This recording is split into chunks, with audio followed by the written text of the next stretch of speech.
Eventually, I'm going to quit smoking.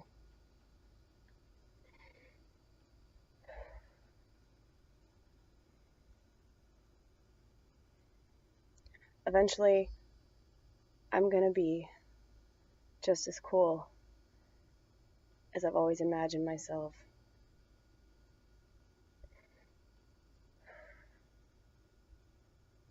Someday, people are actually going to listen to the things that I have to say.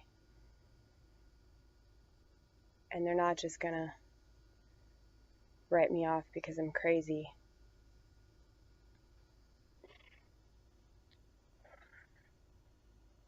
I know that I'm a failure. I know that I'm a fuck up. You think I don't know that shit? I'm about to be 32, and I still work in a fucking fast food drive-thru, alright?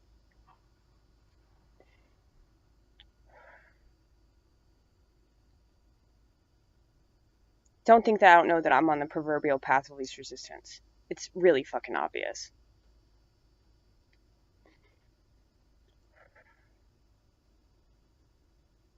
I just love it when, like, people that are, like, 10 or 15 years younger than me, like, complain about how hard shit is, and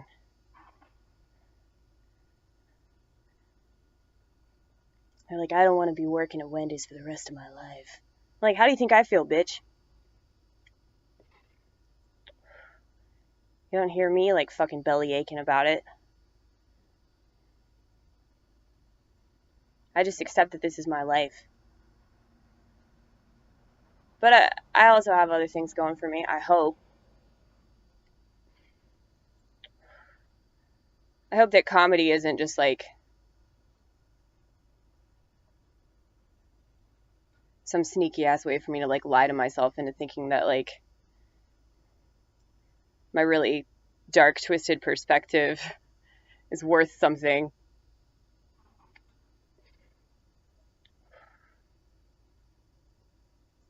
Comedy just makes so much sense out of my entire existence. You have no idea.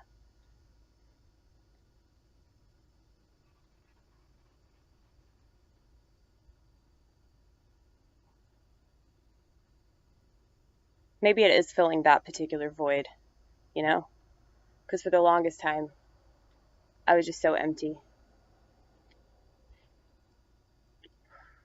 Like, I had all these thoughts and all these feelings and all these opinions, but I was still so empty because I didn't know what to do with them. Now I know what to do with them. And so that's good, right? That means that I have a chance.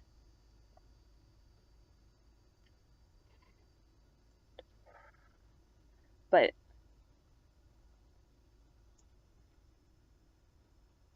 it's not going to, like, complete me. Like, anybody who is completed by their career or their, like, chosen field or whatever the fuck, like, they're not really much of a human being to begin with. It's like people do humanitarian work because, well, for one, it's endless. For two, it's like so many people need help.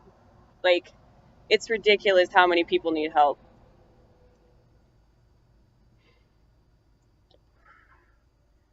And, like, if you feel empty and there's, like, a big black hole inside of you, then, like, helping other people is a good way to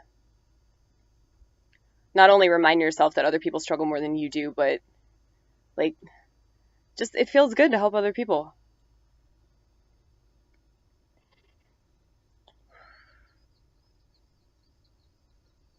Like, this one time I worked a soup kitchen with my Catholic friend.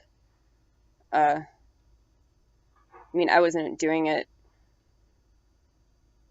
you know, because I thought I was doing, like, the Lord's work. That's I don't like what's that shit? Like, mission trips. Like,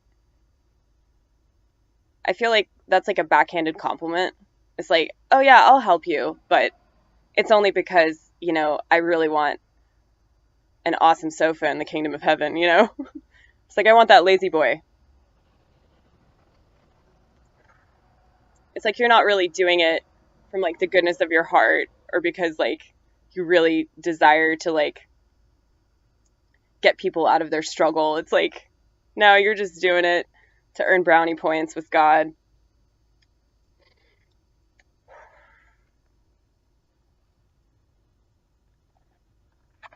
I just think that's so like cocky, like so arrogant, like to go to some third world country with like a Bible and be like, I'm here to help you.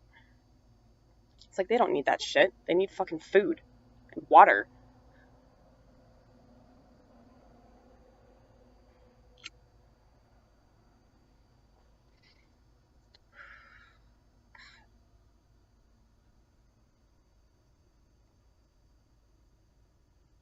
You see why I'm addicted to cigarettes? Like, because I'm just so angry. It's like nicotine goes very well with rage. I've noticed this, you know? Because it's like,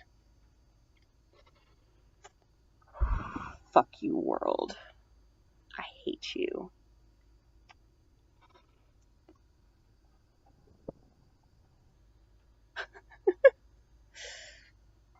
Really, I just hate myself. I'm just projecting my own self-loathing. But I have 3 cigarettes after this one, right? I told myself like that I'm not going to buy any more. That's easy to say when you get a whole pack, you know? Like once the cigarettes start to go down, you're just like, fuck, am I really ready? Am I really ready to live without this?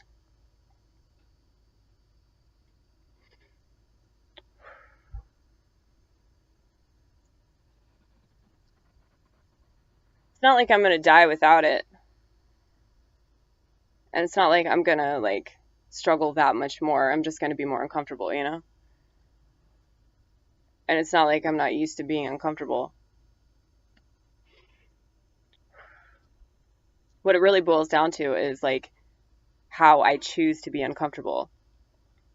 Would I rather be uncomfortable because I'm not smoking cigarettes? Or would I rather be uncomfortable because I'm continuing to smoke cigarettes and I'm paranoid that something bad's going to happen to me because of that decision?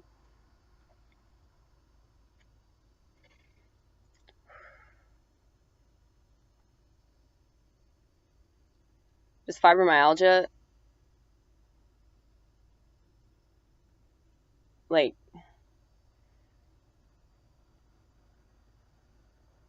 it makes my throat hurt. It makes my neck hurt. It makes all my muscles like really tense.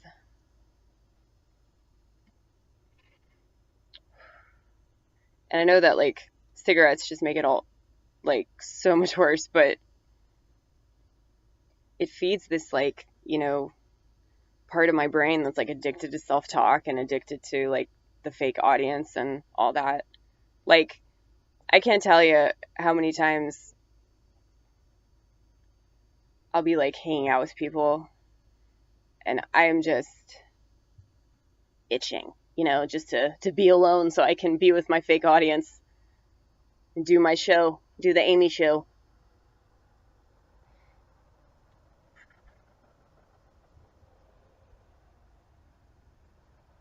Like, let's get on with it, folks.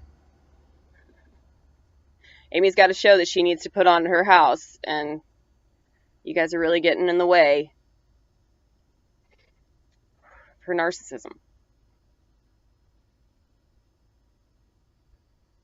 Sorry, I'm like so paranoid that somebody's going to drive in here and like see me doing this.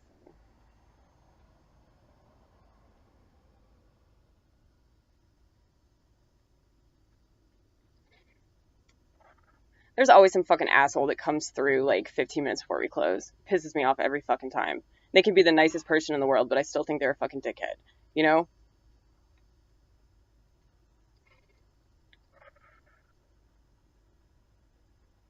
Just working at a restaurant, like,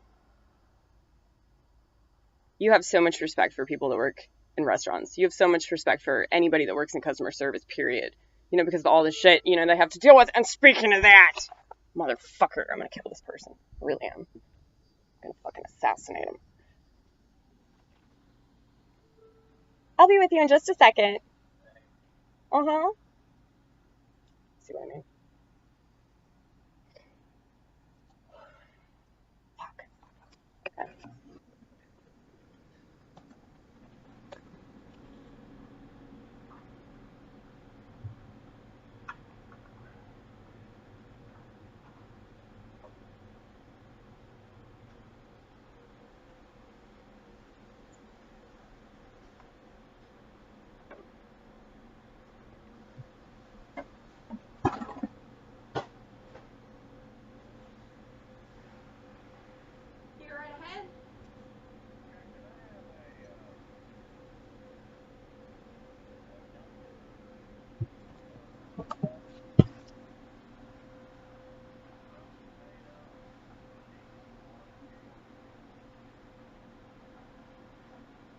Cheese and barbecue. Okay. I can give you barbecue sauce on the side. We don't actually. Okay. What do you want to drink? We got Dr. Pepper. Do you need anything else? Okay, it's gonna be $7.86. You're welcome.